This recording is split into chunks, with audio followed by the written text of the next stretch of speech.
নতুন প্রজন্ম নির্ধারিত হয় নতুন চিন্তাধারা দিয়ে। কাজে কোনো বয়োবৃদ্ধ ব্যক্তি যদি নতুন চিন্তাধারার সহযোগী হন, আমি কিন্তু তাকে বয়োবৃদ্ধ বলব না। আর কোনো তরুণ যদি স্থবির চিন্তাধারায় আবদ্ধ হয়ে যান, সেই তরুণকেই আমি বয়োবৃদ্ধ। আমি প্রথমেই আজকের এই অনুষ্ঠানে যারা উদ্যোক্তা তাদের আন্তরিক ধন্যবাদ জানাচ্ছি। জাতীয় জীবনে আমি বিশ্বাস করি আজকে তারা যে প্রস্তাবগুলো দিয়েছেন সেটা অত্যন্ত গুরুত্বপূর্ণ এবং বাংলাদেশের ভবিষ্যতের গতিধারা নির্ধারণে গুরুত্বপূর্ণ ভূমিকা পালন করবে। এই আয়োজনের যিনি মহানায়ক জনাব নজরুল ইসলাম খান, তাকে আমি আন্তরিক ধন্যবাদ জানাই।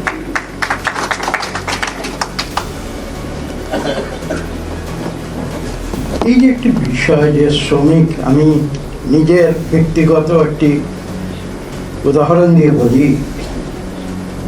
আসলে আমি এখানে সঠিক ব্যক্তি নই কথা বলার জন্য, আমি শ্রমিকের প্রতিনিধি নই। আমি মূলত আমি শিক্ষকতা করেছি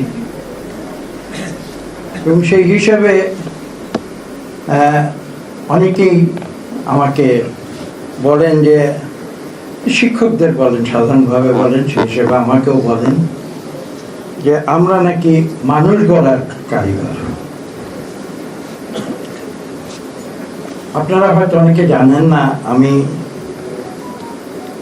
যে অঞ্চল থেকে, বাংলাদেশের যে অঞ্চল থেকে আমি জনগণের প্রতিনিধি হয়ে কাজ করেছি অতীতে, সেই অঞ্চলটি বাংলাদেশের একটি অত্যন্ত গুরুত্বপূর্ণ শিল্পালয় এবং আমি প্রতিনিয়ত ওঠা বসা করি শ্রমিকদের সঙ্গে, নিজের শ্রমিক না হয়েও। এবং সে কারণেই বলছি, এবং আমি সবসময় তাদের এভাবে সম্বোধন করি যে আমাকে যখন কেউ বলে মানুষ গড়া কারিগর, আমি তখন তাদের বলি, আমার এলাকার সহস্র সহস্র শ্রমিক রয়েছে, তাদের বলি যে শ্রমিকেরা কিন্তু দেশ গড়ার কারিগর। আমি ইতিহাসে ফিরে যাব হেমার্কেটে 1886 সালে, যেদিন শ্রমিকেরা বুকের রক্ত ঢেলে দিয়েছিল। আজকে আপনারা যে দাবি দাবাগুলো এনেছেন, তার প্রথম দাবি দেওয়া ছিল শ্রমিক 8 ঘন্টা কাজ করবে, বাকি সময়টা তাকে আমাদের দিতে হবে। এবং সেদিন থেকে শুরু করে আজকে 150 বছরেরও বেশি, 150 বছরের মতো অতিক্রান্ত হয়েছে। আমি ছোট্ট একটি প্রশ্ন আপনাদের সামনে তুলে ধরতে চাই। আজকে যে দাবি দেওয়ার যে তালিকাটি লাল বইতে দেওয়া হয়েছে, আপনারা লক্ষ্য করে দেখুন, তার অধিকাংশ কিন্তু সেই 1886 সালের দাবি দেওয়ার মধ্যে ছিল।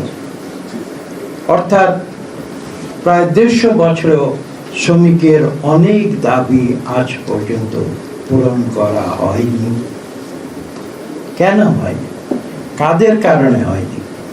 শ্রমিকরা যদি দেশ গড়ার কারিগর হয়ে থাকেন, তাহলে তাদের দাবি দেওয়া দেশ পূরণ করবে না, দেশের নেতৃত্ব যারা দেন তারা পূরণ করবে না। এটা তো একটা কন্ট্রাডিকশন। আমি একটি কথা বলবো, আমি যদিও একটি রাজনৈতিক দলের সদস্য, যেটি মধ্যপন্থী, আপনারা জানেন রাজনৈতিক দল, আমরা উদারনৈতিক রাজনীতি করার চেষ্টা করি। আমরা অর্থনীতির ক্ষেত্রে আপনারা জানেন যে একদিকে আমরা মুক্ত বাজার অর্থনীতিতে বিশ্বাস করি, অন্যদিকে আমরা কিন্তু পাবলিক সেক্টর, যেটা আমি দেশনেত্রী বেগম খালেদা জিয়ার কথা উল্লেখ করে বলতে চাই, তিনি আমাকে অনুগ্রহ করে পরিকল্পনা মন্ত্রণালয়ের দায়িত্ব দিয়েছিলেন এবং সে সময় তিনি বারবার আমাকে যে কথাটি বলতেন, আমাদের যে সফট সেক্টর, সামাজিক আমাদের যে সেক্টরগুলো রয়েছে, শিক্ষা বলুন, স্বাস্থ্য বলুন বা এই ধরনের, তিনি কিন্তু প্রতিনিয়ত আমাকে বলতেন যে শুধু ফিজিক্যাল ইনফ্রাস্ট্রাকচার অথবা প্রাইভেট সেক্টরের উন্নয়ন করলে দেশের উন্নয়ন হবে না, এই দেশের মানুষের, দরিদ্র মানুষের উন্নয়ন, যারা গ্রামে গঞ্জে বসবাস করে তাদের উন্নয়ন আপনি নিশ্চিত করবেন, আপনাকে সেই দায়িত্ব দেওয়া হয়েছে।